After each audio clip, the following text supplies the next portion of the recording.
Hey, good afternoon. How y'all doing? It is Well Red Beard, and we are here for the Ketchum Project, episode 1. Now, it'll be a while before I come back to the Ketchum Project, but I wanted to talk about this book. I've had multiple copies of this, The Girl Next Door, over the years. You know, it's one of those books that when I see it at a store for a reasonable price, I buy it. I found one this past weekend, and it got me thinking. I wanted to talk about it because I honestly, within the last year, I watched the film for, I don't know if it was the first time. It didn't feel like the first time, but I can't tell if that was because I'd read the book or if it was because I'd actually seen the film before. But I probably will not be coming back here to talk about the film because, to be honest with you, unless I'm mistaken, because it has been a while since I've read the book, the film and the book are very in line with each other. Now, as I say that, I will also say that I may make some mistakes in this because I'm going to be comparing a book to a film to real life occurrence. This is one of those ones that I kind of assume that if you follow me, you've read it, or you tried at least. And I realize that may be a stupid assumption. I mean, there are lots of people that come here that may not know this as the true crime, extreme horror masterpiece that it is. This book is about a girl that is taken in by an aunt. Now, in the story, in the fictional part, in the Jack Ketchum fictional part, her parents have been killed in a car accident, and she's taken in by an aunt. And the aunt is, I don't know if it's because Meg is a young, attractive girl, or if it's, she's got 3 boys in her house that, the whole argument of, control your sons, don't worry about, the whole thing about girls, getting in trouble for wearing, certain clothes or whatever. But, meanwhile, the real thing is, get your sons in line, but, anyway, I got off track, but, yeah, she's taken in by her aunt, and her aunt just treats her really, really poorly, and it escalates into, extreme torture. I mean, it goes from just, drunken mistreatment to being tied in a basement and tortured by the aunt and the boys and so on and so forth. Now, this is told through the eyes of David, and we David is a grown man at this point, reflecting back, but it's kind of like a flashback to this perfect summer, except, I mean, it had all those feels of I think the book takes place like in the 50s, 60s. The real life event, which I'll talk about shortly, I won't go too far into it, happened in 1965 in Indianapolis, Indiana. But David, it had, all the feelings of Stephen King's It,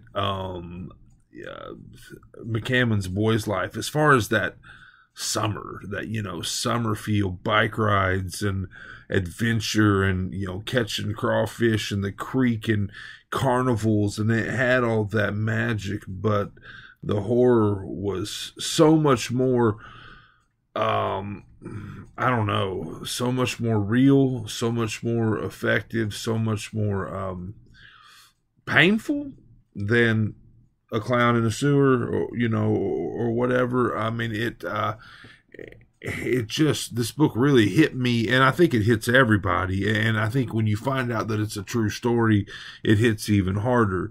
And don't get me wrong, like I know that I'm not going to say anything groundbreaking about this book. I probably don't have anything original to say about it. I'm here because I want to talk about it, because again, I'm this archivist, and I've read this book, and I've got a decent grasp of the story in my head, whereas a lot of books that I read 15, 20 years ago I couldn't do this with. I can do this with this one a lot because it stuck with me, but also because I'd recently seen the film. So, just torture. And for me, I don't know of a lot of like crazy differences between the book and the film. The film felt pretty dead on to the way I remembered it. Now, after doing a little bit of reading, a little bit of research, I believe that the book leaves some shit to the imagination. Like that, there's this. I mean, there's rape, which ultimately ends up as like incest. Considering they're related. There's just all kinds of. But at the end. I mean, they the aunt brands her, carves a message on her, and at the end there's a scene, and I don't know if this makes it into the book, but in the movie it's a blowtorch. There's a scene with a blowtorch, and it's fucking brutal. I mean, it's just fucking horrible, awful, brutal, and sad, and all the while, we've got the young boy David that has, he's, I don't know, like you want to give him a bit of grace or credit, not credit, but I mean, he's along for the ride, but he's not doing the shit, but he's seen the shit happen, but he doesn't know how to speak out about it. And before he can do something, I mean, he tries to help her escape, and she escapes and gets caught because she tries to, instead of just running, she tries to rescue her little sister. The aunt holds that over her head. Like, that's kind of the reason that she doesn't fight harder, or that she doesn't try to get away more, because the aunt has kind of threatened that, hey, I'll do this same thing to your crippled little sister. So it's just fucked up, and it gets like, there's a lot of internal thought dialogue with Meg, like in the basement when no one's around, and we're trying to figure out the why, like the or Meg spends a lot of time on the why does my aunt not like me, why is my aunt this bad to me, why is she this evil, and we don't really get that, like we don't really get that answer, and that's on purpose, I think, but we don't really get that answer because evil doesn't need a reason, really, but it's bad. It's rough. It's a rough read, and it's bleak. There is. I mean, I don't know if it's a spoiler at this point to tell you what happens, considering the book's been out for quite some time, and considering it's based on a true story. But I'm just going to say the ending's bleak. I'm going to leave it at that. But it's based off the. Something that happened in 1965, Sylvie Likens. There was, the differences there are, that, her parents didn't die in a car accident. Her mom got in some trouble for her parents were carnival workers. Mom got in trouble for shoplifting. Dad worked out a deal with a family friend to keep her. I don't think it was like an actual relation. But other than that, the stories are very similar, except that there wasn't a David. There wasn't someone to go on and be our narrator, right? There wasn't a someone to actually be like at least somewhat of a kind soul or a friend or whatever.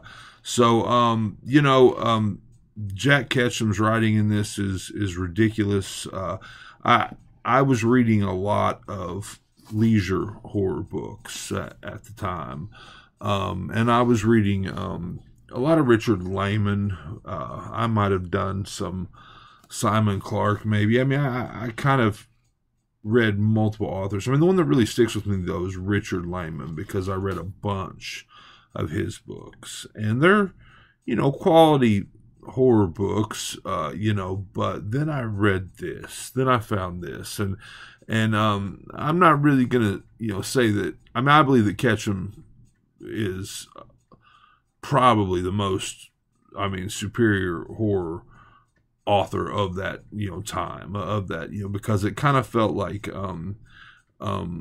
Stephen King was already working his way out of horror. I mean, compared to the other guys that were writing like your mass market paperback stuff, I mean, this just felt far superior to me at the time. And it's hard to say that I loved a book that is so horrible, but I mean, it was just really, really well done, and of course made me go on and read other Ketchum books. That said, I mean, don't get me wrong, I know what Red was about, and there's a couple others that I have a bit of a memory of. That said, this is the only one that I can really come and talk to you about, not having read it in such a long time.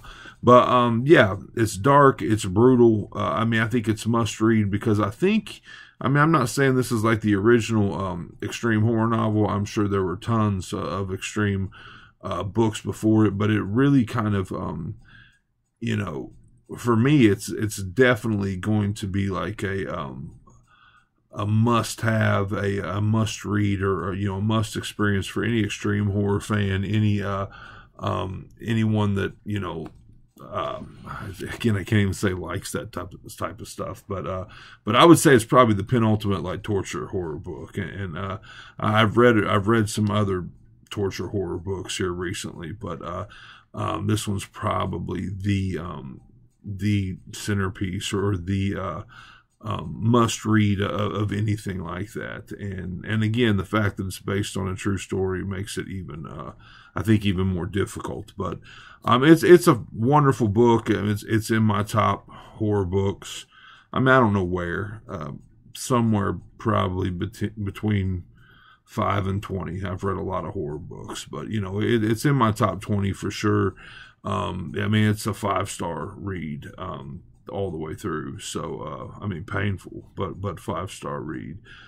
This is The Girl Next Door. It's Jack Ketchum. If you have not read it, check it out. I really believe that in this particular case, the film is worse than the book, as far as not like worse, like in not good, but the film was hard to watch. I mean, it's really fucking hard to watch. The girl that they get to play Meg, I mean, she's the picture of teenage innocence, and they just fucking burn her world down. It was normally I would tell you that I can build these scenes better in my head than any film can do, but in this particular case, the film it was tough. It wrecked me. So yeah, but yeah, if you're into that thing, if you want to have I would often talk about building a toolkit to be able to compare books and films and all this. If you want to add it to your toolkit, I do definitely recommend it. This is The Girl Next Door by Jack Ketchum. I don't know who directed the film, but check that out too. It's dark, it's brutal, it's ugly, it's well done. Real life extreme horror. Yeah, that's it. This is Well Red Beard, The Girl Next Door. Hope you enjoyed it. Hope you're enjoying all your books, all of them, as much as I am. If not, you're reading, you're reading the wrong damn books.